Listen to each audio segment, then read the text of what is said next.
We're joined by former U.S. Marine and veteran advocate and business owner, Kate Monroe. She joined us now. Look, Kate, great to see you. Obviously, we're here waiting for the filibuster of President Trump's speech to end. But while we wait, look, I think we've been having this conversation about the stakes of this election.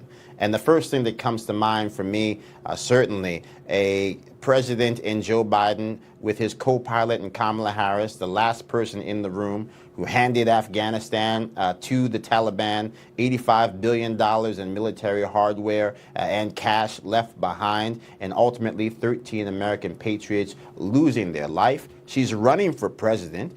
She hasn't called a single of those families. She hasn't met with them. And she's the person who was in the room that made the decision that cost those young men and women their lives. My question is simple. How is that possible?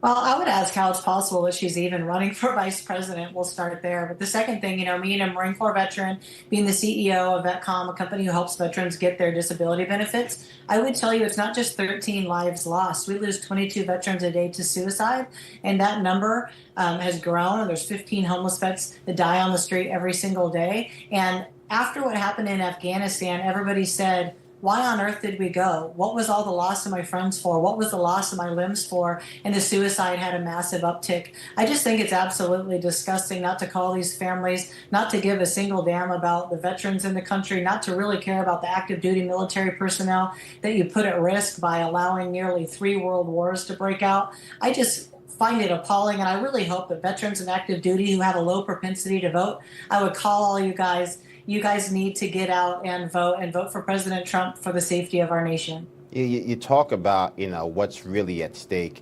President Trump, people want to say that his foreign policy was a disaster. I say you must be living in an alternative universe. We didn't have Russia invading Ukraine when President Trump was there. We did have it under Joe Biden and Kamala Harris. We did have it under a guy named Barack Obama, who watched Vladimir Putin annex Crimea and do nothing. We certainly didn't have 23,000 military-aged men from China being sent here effectively by the CCP. We didn't have the president of Haiti being assassinated under the watchful eye of American intelligence. We didn't have the South China Sea being claimed in its entirety by the Chinese Communist Party to go along with the spy balloons above our heads and the Chinese police stations in our communities. And so for me, any way you want to slice it, it is a complete and unmitigated disaster when it comes to our military, when it comes to the foreign policy, when it comes to our national sovereignty, and yes, when it comes to the security of the U.S. homeland. I 100% agree. In fact, I think the only reason that all these other countries who are staged sort of like the game Battleship, they are ready to push the button at any given second. I think the reason that they don't is like when you're a little kid and you mess up and your mom says, hey, you wait till your dad gets home. I think that the rest of these countries are waiting to see if dad gets home. And I think that they think, you know what, there's a good chance President Trump could get in and we might not want to mess around too hard because we're certain to find out. I mean, I'm sitting here, we're having this serious conversation, and meanwhile, there is a unserious woman running for president who apparently can't even tell her own jokes in person. This is how bad they know she is.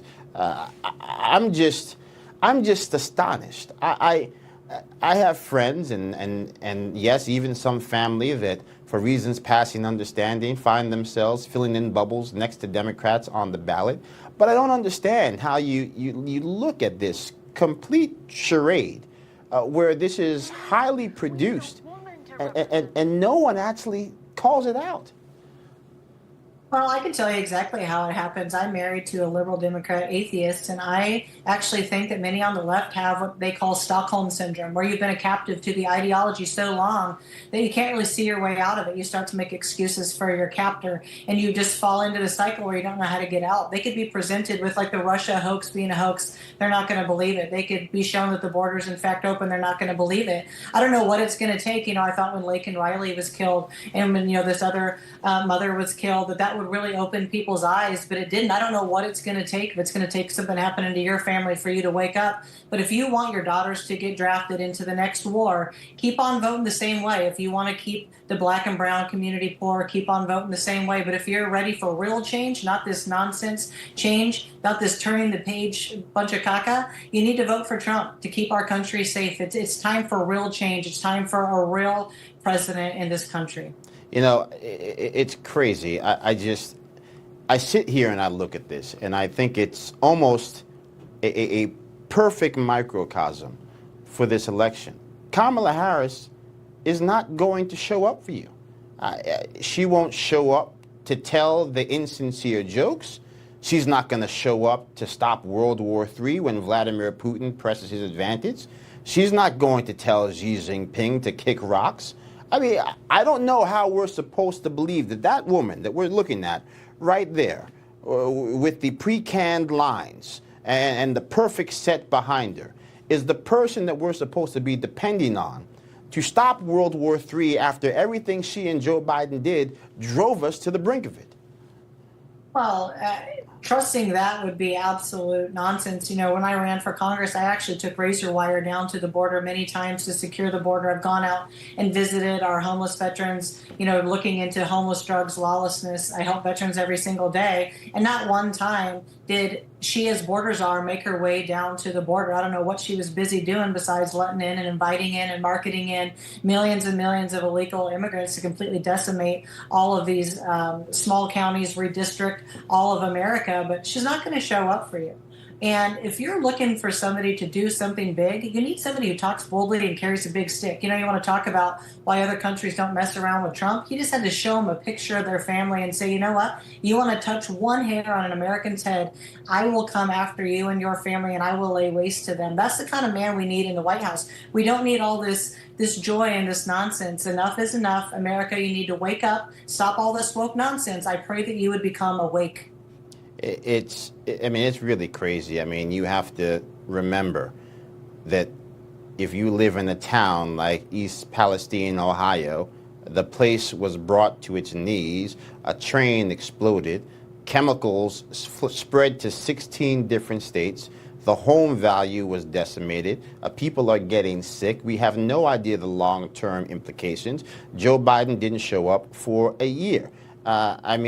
You've got places like Chimney Rock that no longer exist, and Kamala Harris is nowhere to be found. I still remember when Barack Obama, whether you hate him or love him, had the decency to show up at the Jersey Shore and greet the governor of New Jersey and say, hey, let's figure out what's going on here. It took them a week. A week. I mean, how many different ways do they have to tell you that they cannot be bothered with entertaining what is actually going to be good for the American people? So, final word to you here, Kate. As you look at this as a veteran, as a business owner, as we sit here waiting mercifully for this filibuster to end, what are your thoughts? Well, my thoughts are this. If you're a Christian, you need to go vote. It's not enough to say, hey, we don't like abortion. You got to go vote for the change, right? If you're a veteran and you're active duty military and you don't want to be in the middle of all these wars, guess what? You need to go vote. If you're in the black and brown community and you're tired of what you've been getting by this left-leaning pill that you've been eating all these years, maybe the red pill is your choice now. But everybody needs to go and vote. We can't sit idly by, and as you said, putting a yard sign in the lawn's not going to get it done. Call every single person that you know and get out and vote. All right, Kate Monroe, thank you so much for Thank joining you. us. We